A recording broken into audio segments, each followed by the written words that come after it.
right.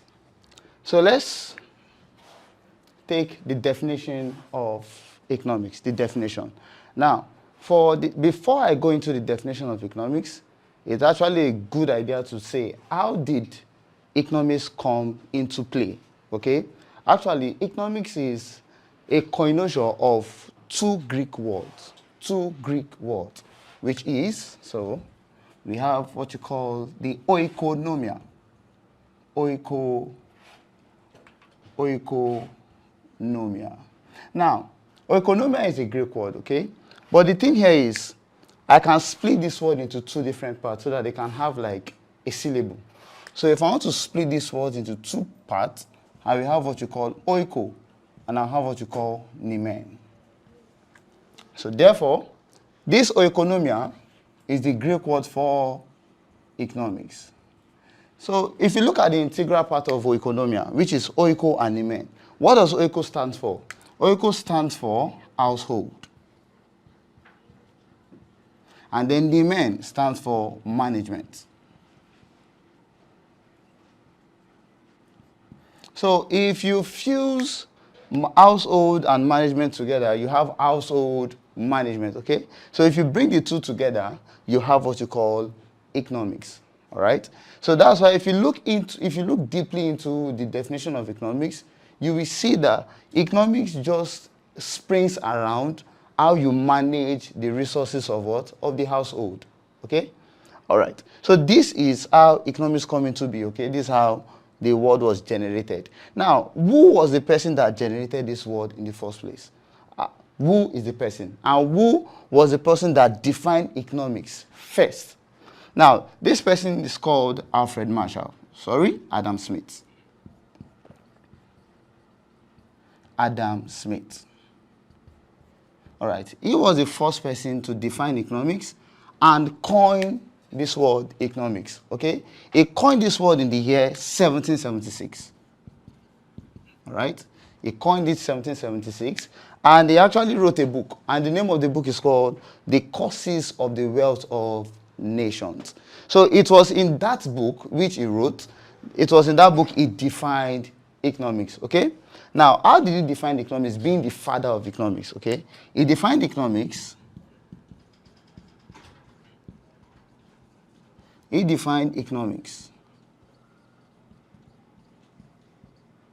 an inquiry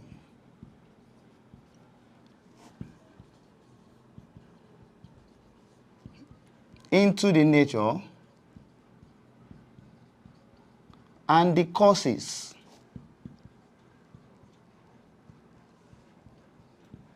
of the wealth of nations. All right. Now, if you look into this definition, you will see something there. Now, watch. He defined economics as an inquiry. That's the first thing. Into the nature. That's the second thing. And the causes of the wealth of nation. Now, let me circle this word wealth. Now, if you look into the definition of economics, the definition of economics actually, it came from a particular school of thought. Now, in economics, we have 4 different schools of thought, 4 of them. It actually serves as a bank of knowledge, okay, to other economists coming, all right? Now, let me just tell you the 4 schools of thought. The first one, we have the classical school of thought. The second one, we have the neoclassical. The third one, we have the Keynesian. Then the fourth one, we have the monetarist.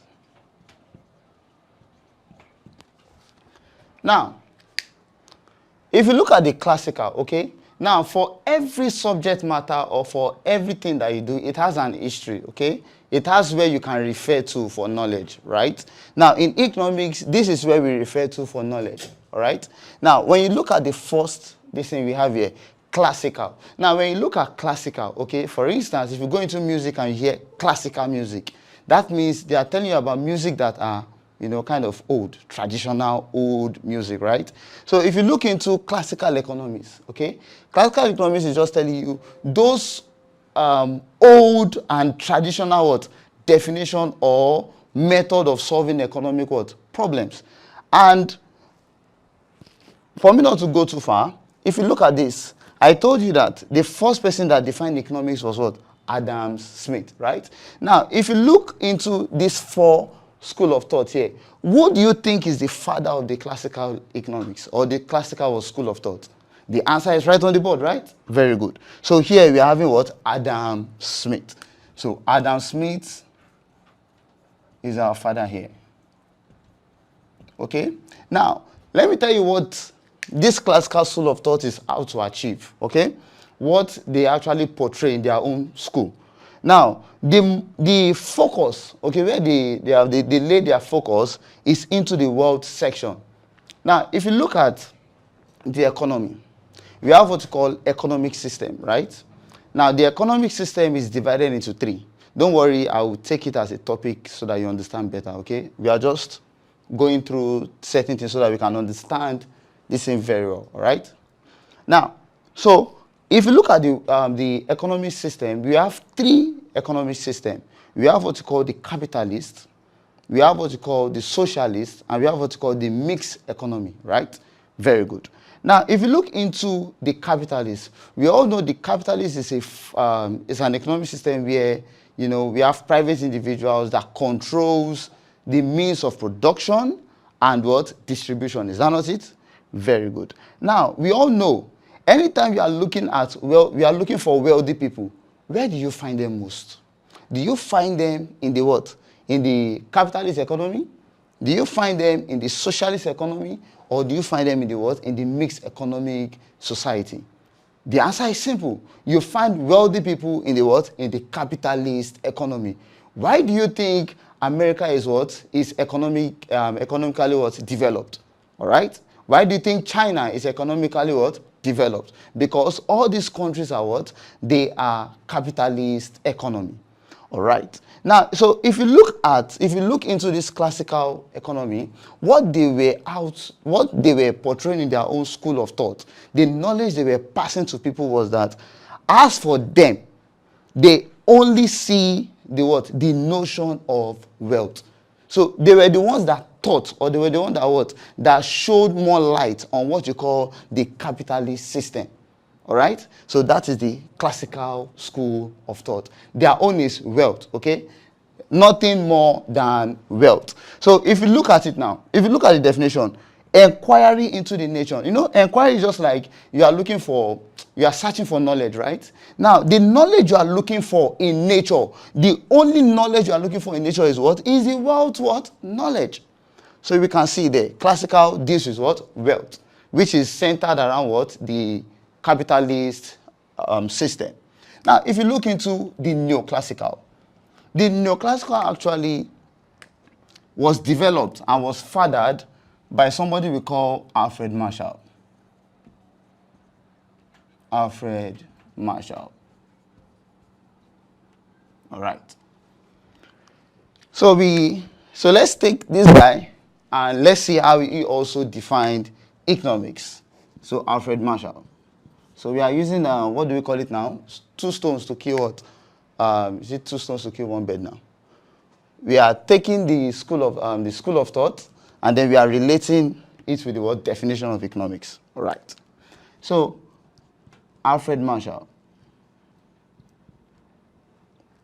Alfred Marshall, how did he define economics? Very simple. He defined economics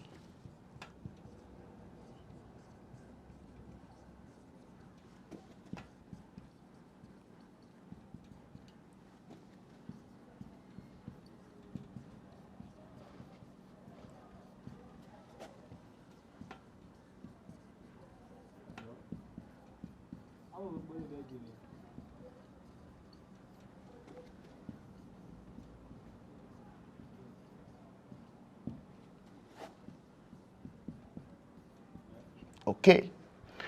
Now, if you look at this, he said he defined economics as a study of what? Of mankind in the ordinary business of life. Now, if you look into this definition and you look into this definition, there is more like difference, okay? The difference is way huge, right? This guy is looking into wealth, but this guy is looking into what? Ordinary business of life, okay? So this guy was the father of what? Of the neoclassical school of thought. Now the question is, the neoclassical school of thought, what knowledge were they passing? Now the knowledge they were passing is, you don't only study wealth, or you don't only look for wealth, okay? You also try to study what? The business of what? Of mankind. Look at the relationship between what? Mankind and its environment, okay? So that was the neoclassical what? School of thought. So we can summarize this thing I've said just now, which is the relationship between man and his environment. We can just study them in what? In few topics like, let's say, price. You know, price. Now, if you look at price as a subject matter, price literally tells how human beings behave in the marketplace. For instance, you want to buy something in the market, and they tell you the price is so amount, okay? If the price is much more than the money you have with you, you will react, yes or no? You might not react, you know, angrily or something, but your reaction is your movement. You'll be okay, the price is this. If you don't have that amount, what do? You turn back. That's your reaction, right? So it means price, or we can have another topic here that deals with what? Capital, all right? And so on and so forth. So it looks into the what? The relationship between what? Mankind and its what? Environment. Not, you know, when we say mankind and its environment, you know, we have what we call anthropology, right? The study of man. But this economics does not study everything about what? About man. What it studies about man is what? How humans react with the what? With the production of what? Of goods and what? Services. Now, so if you look into the neoclassical, they are reacting, humans, mankind now, reacting towards what? The prices of what? Of goods and services. Unlike our daddy here, which is what? Adam Smith, right? He only looks into what? Wealth. He doesn't care about whether you react to price or not. His own theory was that price should not be a problem because you are wealthy, right? Good. Now, Keynesian. Keynesian actually, this guy, the guy that propounded this school of thought is called Lord Maynard Keynes. You know, they call themselves Lord because they are very, very intelligent, all right? Now, Keynesian, this guy, he didn't define economics per se, all right? But he gave a lot of theories in economics that is very, very useful in our modern day times, all right? So he did not define economics, but he developed a lot of theories in economics. For instance, theories of national income, theories of population, so many theories, and also things that has to do with inflation and so much more. And he was very, very wealthy for doing that, okay? Now, so Keynesian, what he actually did was that his own standpoint was that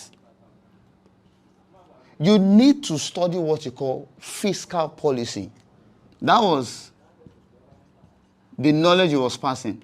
Fiscal policy and monetary policy.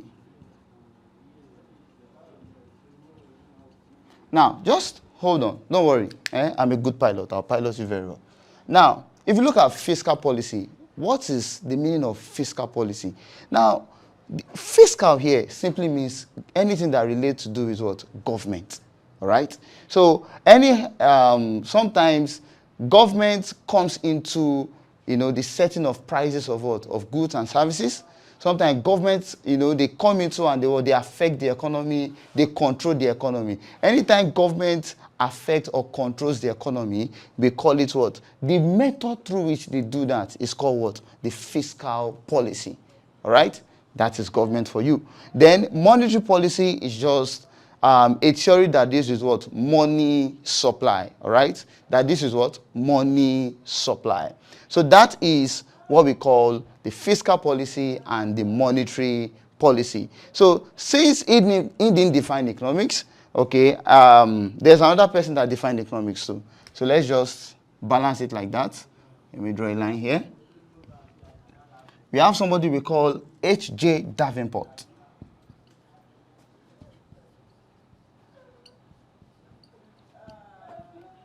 He defined economics.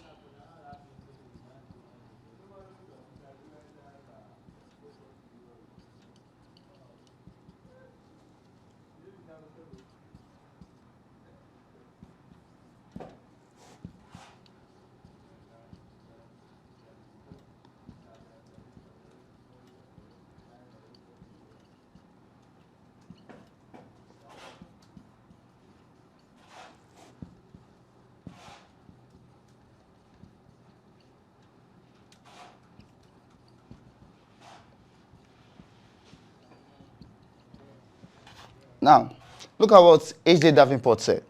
He said, he defined economics as a treatment of what? Phenomenal from the standpoint of price.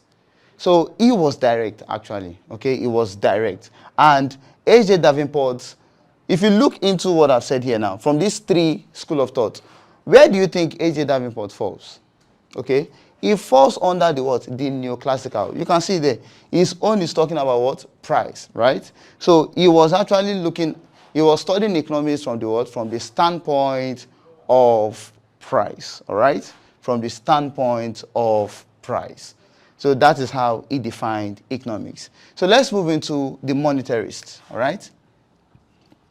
Now, if you look into the monetarist school of thought, you can see it was part of Maynard Keynes' observation and research, right?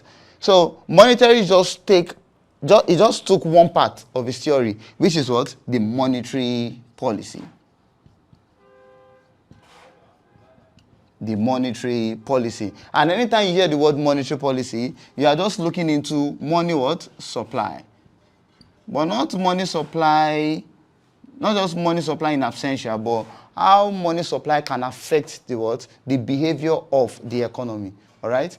The monetarist system or the monetary school of thought believes that if you can control money supply, it means you can affect employment, you can affect unemployment, you can affect price, you can affect so many things in the economy. So that is their own what? Standpoint. All right? So let's take one more definition of economics, which is J.S. Mill. J.S. Mill.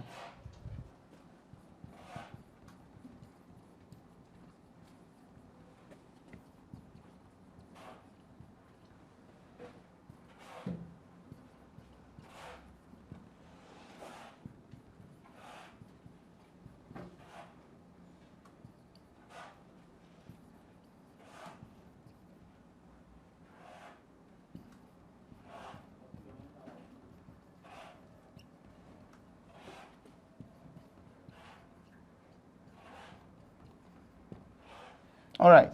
So he defined economics as the production and distribution of wealth. All right. Or we can say he defined economics as the science of what? Production and distribution of wealth. The key things to note here is what? He is talking about production and distribution of wealth. So now look into his definition and tell me, where do you think J.S. Mill will fall under? Will he fall under classical, neoclassical, Keynesian, or monetarist? Very simple, right? So J.S. Mill will fall under the classical theory or the classical what? School of thought. So although if you look into the definition of economics, we have a lot of them, a whole lot of them, all right? So this is the few to mention, okay, that define economics. And we've seen the school of thought in economics where we generalize our knowledge from. So we can now move on to the various economic concepts, all right? Good. Various economic concepts. So when we talk about economic concept. What do you think are the various economic concepts? I will write that here. Economic concept.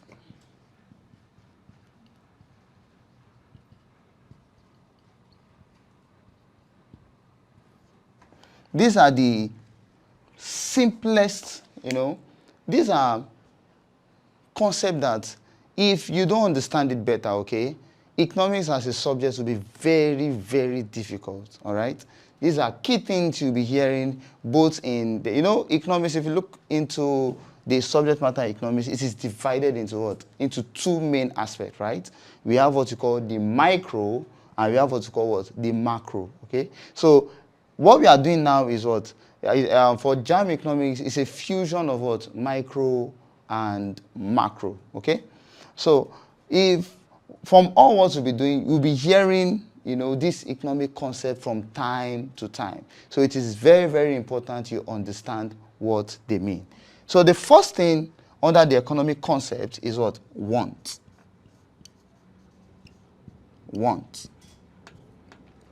Want. Very simple, are we? Good. So wants can be defined as what? As human desire. All right? Your human desire. Good. That's why an economist sees wants as what? Insatiable.